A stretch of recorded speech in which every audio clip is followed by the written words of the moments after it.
Hello, welcome to the Art of Oratory. This is the week 2 lecture for students taking ENL 1829.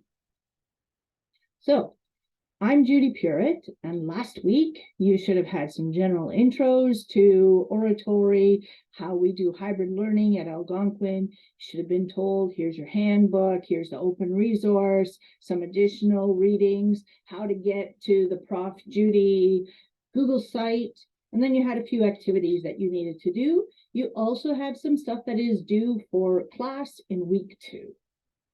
So you've started reading the handbook, should have started reading the handbook, and it's all about storytelling. The best kind of oratory, the best kind of verbal communication happens when we're telling a story. So one of the first activities I've got you doing is assessing your skills and how you can speak publicly, but also what's your best favorite story. So if you look at this slide, you can see that I've got a Padlet that I've opened up. You'll be able to scan this, and I'll put the URL into an announcement up on Brightspace. And then you should add your story, your best story, just a nice short little thing. And it's really just to get to know one another. You'll see that my best story happens to be from this fall when I finally got to go to Jordan and go see the famous treasury. What is it about storytelling? What is it that makes people excited about stories? Well, there's a lot of power in it.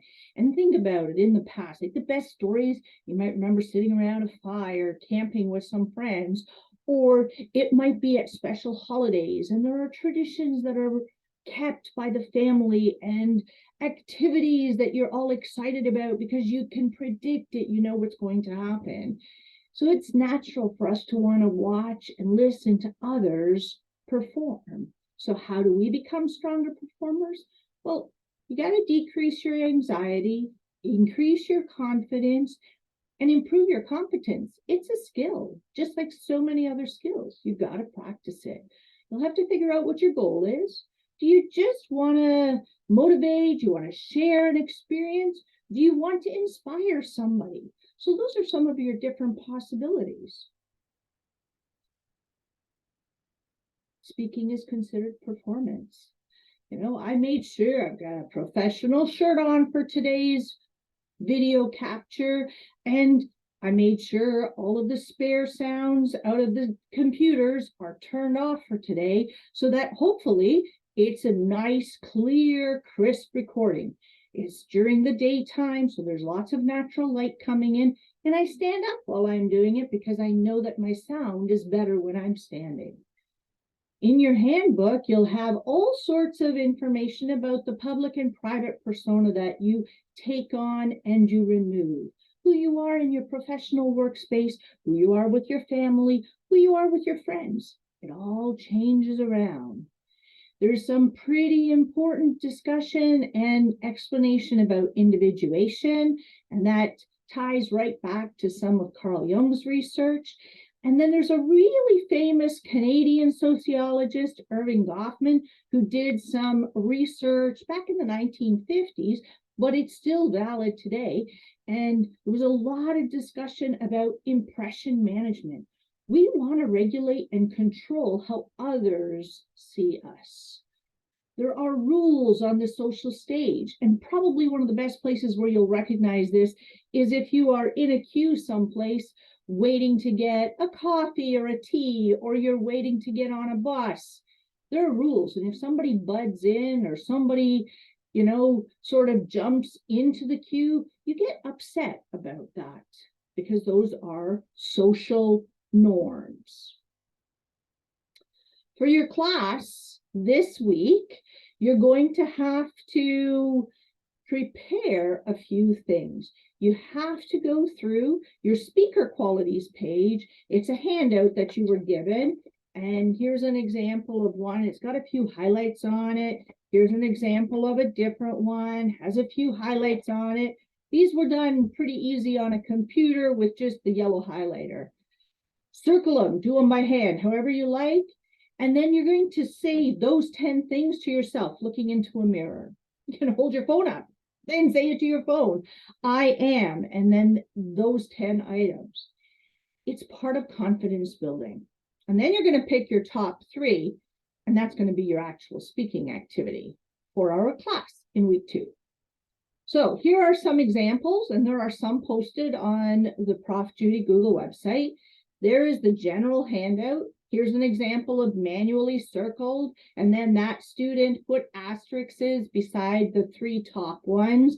There's highlighted ones, and then there are different ways of putting together your trigger sheet. Now, everybody is going to need to have a trigger sheet. That's this one that says impossible, sincerity, trustworthy, confident, friendly, reliable, bright, captivating, or spontaneous. So what is it that you're going to do? You're going to need a piece of paper. So usually I say, have your 10 words highlighted on one side, and on the back, either by hand or with your computer, print your top 3. So in this case, it's confident, energetic, reliable, and a few keywords and some images to help pull it together. This person had, again, 10 items highlighted, and then on the back, looks like they just used those really simple icons that you can find on any Microsoft package and picked bright, captivating, and spontaneous. So what are you actually going to do? You're going to physically be in class in week 2, and you're going to bring that page to the front. It can be on the back of this. You're going to bring that page to the front. You're going to put the page down on the desktop or the tabletop because you're going to look at the whole class. And then you're going to present to us what your top 3 speaker qualities are. It's as simple as that. You'll start, as I've given you here the outline, smile, do your Z scan of the class, put your arms out, take up that physical space, give us your name, and then do your talk. And it should be all done within 15 seconds. I'll give you an example.